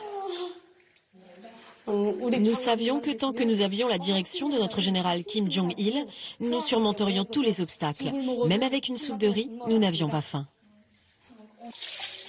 Moon Kang-soon n'a donc pas souffert de la faim, comme elle n'a pas souffert d'être orpheline. Ce soir, la table est particulièrement bien garnie. Si Moon Kang-soon et son mari ont acheté ces produits sur un marché, ils ont dépensé l'équivalent de 2 semaines de leurs petits revenus. À moins que le parti ne se soit chargé d'apporter cette nourriture avant mon arrivée. L'œil de Pyongyang n'est jamais loin. L'entretien a été suivi discrètement par cette femme, la responsable du parti dans l'immeuble, des surveillants présents dans tous les bâtiments du pays.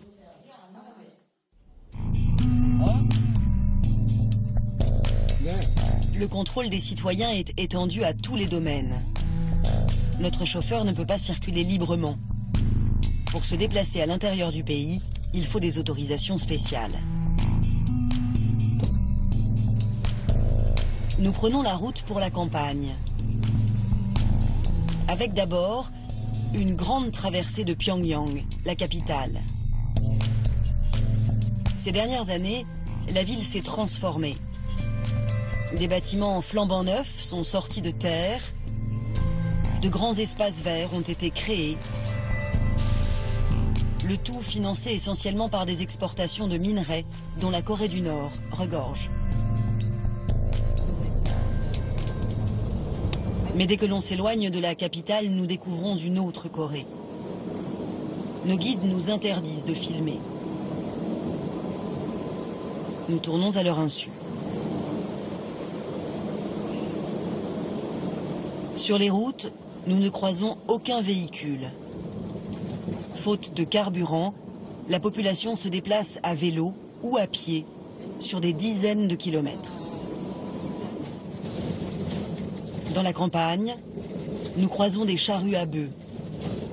Les routes sont chaotiques, poussiéreuses. Tout aussi discrètement, nous profitons d'un arrêt pour tourner ces images. Nous apercevons des paysans qui récoltent à la main. Pas un tracteur à l'horizon. La production est faible, ce qui fragilise le pays et explique en grande partie les famines. Dans la ville voisine aussi, l'écart avec Pyongyang, la capitale, est saisissant. Dans le centre, nous sommes à nouveau officiellement autorisés à filmer. Mais la population est moins bien vêtue et cela préoccupe nos guides. Alors que nous filmons ces hommes qui lisent le journal, notre accompagnateur local, en costume beige, intervient. Il trouve que certains d'entre eux font mauvais effet et leur ordonne donc de partir. Rien n'est laissé au hasard. Voici l'image autorisée. Sélectionner la population, c'est la méthode du régime, selon les Nations Unies. Il y a ceux que l'État juge inutiles, il leur distribue moins de nourriture, et ceux qui sont considérés indispensables au maintien du système, eux sont mieux traités. En haut de l'échelle, les militaires. Nous arrivons au cœur de la zone démilitarisée, le lieu symbole des tensions entre le Nord et le Sud. Le lieutenant-colonel Nam me fait la visite. Son pire ennemi, les États-Unis. Il m'emmène là où a été signé l'armistice à la fin de la guerre de Corée, en 1953. À ses yeux, son pays a la meilleure armée du monde, pas de contradiction possible. Pour l'armistice, nous avons exposé le drapeau de notre pays. Les États-Unis, eux, ont voulu dissimuler leur défaite et ils se sont cachés derrière celui des Nations Unies. 60 années ont passé, mais nous avons conservé ce drapeau comme preuve de leur agression contre nous et de leur défaite. Si jamais les États-Unis oublient le passé et nous déclarent à nouveau la guerre, nous les anéantirons. Le lieutenant-colonel Nam m'escorte au plus près du face-à-face. La frontière passe au milieu de ces bâtiments bleus. Derrière cette ligne blanche, c'est la Corée du Sud, avec ses militaires et les alliés américains. En face, les soldats nord-coréens, présentés comme invincibles. Chez nous, on dit « un soldat nord-coréen vaut 100 soldats ennemis ». Mais nous n'avons jamais été autorisés à filmer cette armée.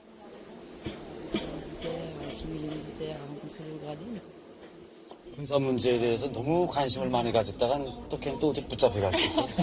si vous posez trop de questions sur les questions militaires, alors on ne sait pas où est-ce que vous allez finir.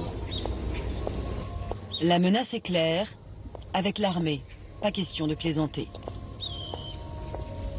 Ici, les militaires sont omniprésents.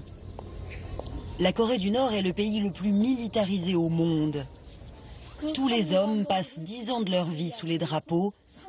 Un tiers de la population est réserviste.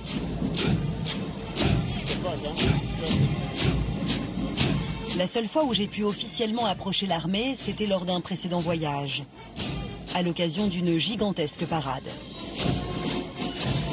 Le régime y dévoile son arsenal et présente ses militaires sous leur meilleur jour. Une démonstration de force vis-à-vis de l'étranger, mais aussi de l'intérieur.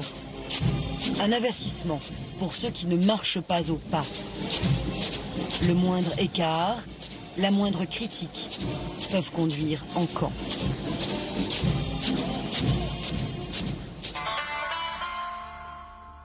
Des camps répertoriés sur cette carte et ces photos satellites fournies par l'ONU. Ces éléments pourraient permettre à la communauté internationale de poursuivre le régime pour crimes contre l'humanité. Pas de photos des camps, mais ces dessins réalisés par d'anciens prisonniers réfugiés au sud. Les détenus subiraient des tortures régulières. La privation de nourriture contraindrait les prisonniers à manger des rats et des serpents. Des femmes subiraient des avortements forcés.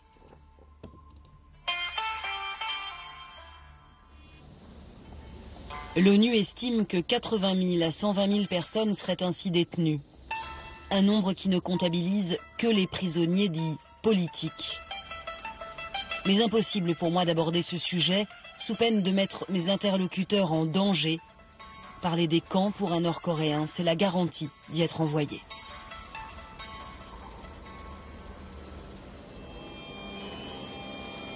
Mes guides préfèrent me montrer cet hôpital flambant neuf, inauguré il y a 2 ans. Dans ce pays où tout le monde est forcément heureux, même les enfants malades trouvent la force de remercier le régime.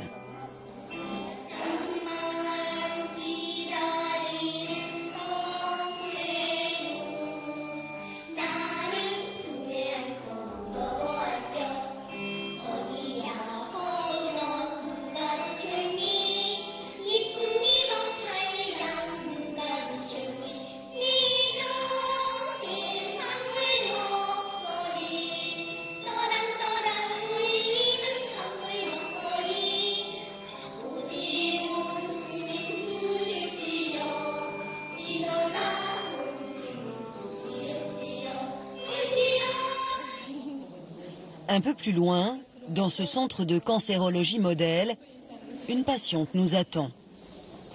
Elle est traitée pour une inflammation mammaire et elle aussi se dit enchantée d'être là. Je suis très heureuse de me faire soigner dans ce palais pour femmes qui a été conçu par notre maréchal Kim Jong-un. Je me sens tellement bien ici que ma maison ne me manque pas. C'est comme un palais. Un détail cependant, dans cette chambre, je ne remarque pas la moindre trace d'effet personnel. Comme si l'hôpital l'avait placée là pour qu'elle me dise sa joie d'être soignée par le régime. La visite se poursuit avec la présentation de matériel dernier cri. Et surtout, un discours bien rodé sur l'efficacité du système de santé. Si un malade à la campagne a besoin de traitements particuliers, l'État, me dit notre accompagnatrice, déploie les grands moyens. Que ce soit pour le président Kim Il-sung, pour notre cher leader Kim Jong-il ou pour le maréchal Kim Jong-un, nos 3 dirigeants, ce qui est le plus important, c'est la santé du peuple. Et c'est vrai qu'en province, on ne peut pas prendre en charge certains cas. Donc il arrive souvent que l'on envoie un avion ou un train express pour lequel on fait arrêter le trafic afin de ramener les patients ici. Le grand leader envoie des trains ou des avions pour aller chercher les malades, peu crédible et invérifiable bien sûr. Kim Jong-un, le dirigeant du pays, lui, préfère s'adresser à des spécialistes étrangers quand il a un problème de santé. Et les rares ONG témoignent de situations difficiles. Je rends visite à Première Urgence, aide médicale internationale, à Pyongyang. Véronique Mondon connaît bien le terrain. Elle a inauguré ce bureau il y a 12 ans. Son équipe intervient dans le sud du pays. Il y a un système de suivi des enfants, de suivi des femmes, etc., mais qui est très en difficulté. Il leur manque des tables pour accoucher, pour les femmes, elles accouchent à la maison, régulièrement, généralement dans ces campagnes. Il manque, on fait tout un système de soins dentaires. Ils ont effectivement des dentistes et des chaises dentaires, mais qui sont en très mauvais état, on va dire. Là, maintenant, Véronique Mondon ne peut m'en dire plus sans risquer de compromettre la mission de son ONG. Selon le régime, tous les Nord-Coréens sont égaux. Ma guide veut m'en persuader, égalité, même dans les loisirs.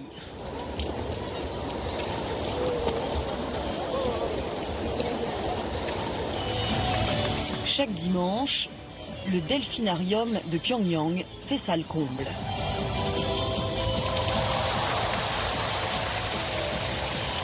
Mais qui sont exactement ces spectateurs? Qui a les moyens de se divertir dans ce pays où une famille ne dispose, selon certains observateurs, que de quelques dizaines d'euros par mois? Lorsque je pose cette question, mes accompagnateurs refusent de me répondre. Dans ce centre équestre, je vais comprendre que le paradis socialiste n'est réservé qu'à quelques-uns. Au départ, la guide locale m'explique que l'équitation n'est pas un sport de riches. Ici, c'est un lieu de repos, un lieu d'exercice à disposition des jeunes, des personnes âgées, de tout le peuple. Cet endroit symbolise l'amour de notre maréchal Kim Jong-un. Ici, il n'y a pas de privilégiés. Ce centre équestre serait donc un cadeau offert par le maréchal à ses concitoyens. Mais la femme qui encadre notre visite va commettre un impair. Si c'est offert, ça veut dire que c'est gratuit? Non, ce n'est pas gratuit. Il y a des tarifs horaires en fonction des clients. Déjà, l'entrée coûte cher. Ça coûte 1000 won. Et ensuite, c'est 40 000 won par heure.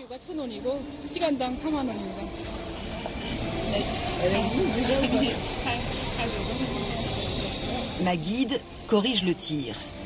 En fait, elle a dit le prix pour l'entrée, c'est très très bas. L'entrée, c'est 1000 won. D'accord. C'est le seul tarif que l'on mentionnera devant moi. 1000 won l'entrée, c'est un peu moins d'1 euro, même s'il n'y a pas de taux de change officiel. Mais 40 000 won pour 1 heure de cours, c'est une énorme somme. Sauf pour une poignée de Nord-Coréens.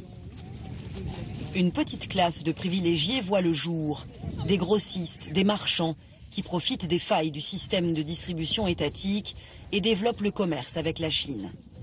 Une ébauche d'économie de marché que l'État tolère.